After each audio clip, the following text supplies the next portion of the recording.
गायत्री परिवार में जितने लोग बैठे हैं वो चैतन्य, जागरूक और अच्छे लोग बैठे हैं, पर हमें ये चिंतन औरों तक पहुंचाने की आवश्यकता है कि जो जनसंख्या का प्रहार है वो हर व्यक्ति के जीवन पर निरंतर पड़ रहा है। एक साधारण सा समीकरण लेकर के देखो कि एक व्यक्ति को यदि आप बढ़ेगी आबादी तो आदमी रहने के लिए जगह तो चाहेगा ना, और जगह हम लोग लाते कहाँ से हैं? हम लोगों को भूमि काटनी पड़ती है, और भूमि हम कौन सी काटते हैं? जहाँ पर पेड़ उगे हुए हैं। इस धरती का पूरा हिस्सा रहने लायक नहीं है, सिर्फ 12% हैबिटेबल लैंड है, सिर्फ 12% ऐसा हिस्सा है जहाँ पर हम लोग रह सकते हैं। 3/4 में तो पानी है, 1/4 जो बच गया उसके हर हिस्से पर हम लोग नहीं रह सकते, एवरेस्ट पर रह नहीं सकते, रेगिस्तान के अंदर रह नहीं सकते, जंगलों के अंदर रह नहीं सकते। जितना हिस्सा है उसका सिर्फ 12% ऐसा है जहां पर हम और आप रह सकते हैं।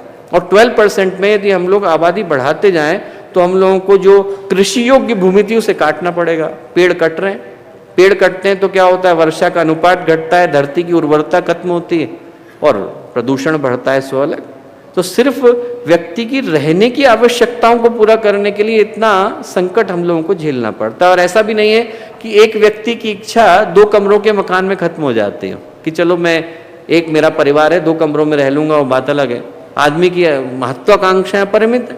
लंदन में 2 महीना पहले था, वहाँ एक सज्जन ने बुलाया, बहुत मल्टी बिलियनर है, उनने कहा है कि एक जरूरी मीटिंग है, आप घर पे आ जाइए। 73 कमरों का मकान है उनका, 73 कमरों का, और रहने में सिर्फ पति पत्नी और एक माँ साथ रहते हैं।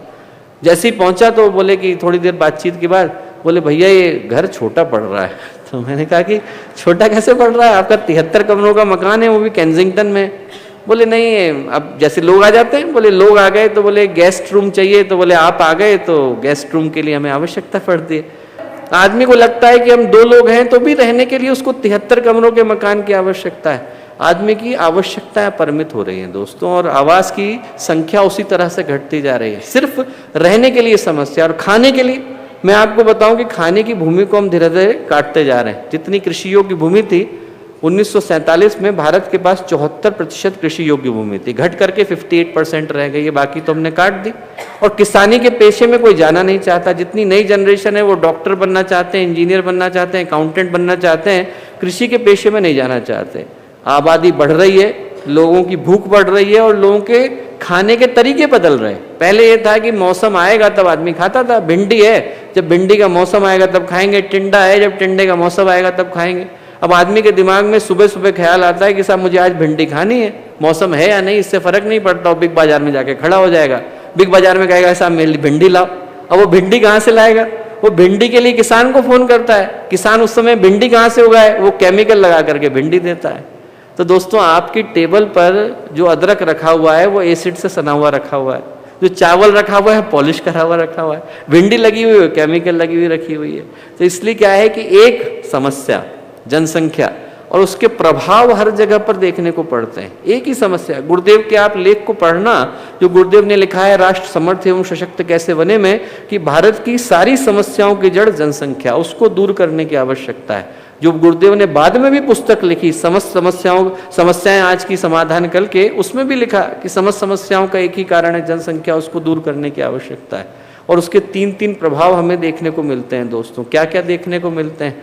जब जनसंख्या बढ़ती जाती है तो धीरे धीरे वातावरण रहने लायक नहीं रह जाता। आप दिल्ली की स्थिति देखो, बीजिंग की स्थिति देखो। इसलिए है कि वो जो क्षेत्रफल था, जितने उस शहर की कैपेसिटी थी, उससे ज्यादा लोग हमने वहां पर रख दिए। कारखाने निरंतर कार्बन डाइऑक्साइड निकाल रहे हैं। पिछले 40 सालों के अंदर दिल्ली का टेम्परेचर 4 सरफेस डिग्री बढ़ गया है। इसी तरह से 4 गुना और बढ़ा तो फिर जो समुद्र है वो उबलने लगेंगे, अपनी अपनी धरती को खींचने लगेंगे। तो पहली समस्या ये होती है दोस्तों कि वायु सांस लेने लायक नहीं रह जाती। ऐसा ही रहेगा तो 2050 में आप कल्पना करके देखो कि हम लोग 2050 में बैठे हैं। अपने बच्चों को क्या बोल रहे होंगे कि बेटा ये जो वायु जो है सांस लेने लायक नहीं रह गई, पानी पीने लायक नहीं रह गया, अन्न, ये जो भूमि है अन्न देने लायक नहीं रह गई, ये वातावरण खराब हो गया है। इसलिए खराब हो गया है क्योंकि उस समय में हम लोगों ने सही कदम नहीं उठाया। हमारे YouTube चैनल शांति कुंज वीडियो गायत्री परिवार को सब्सक्राइब करें एवं बेल आइकन जरूर दबाएं ताकि गायत्री परिवार की विभिन्न गतिविधियों की जानकारी आपको मिलती रहे।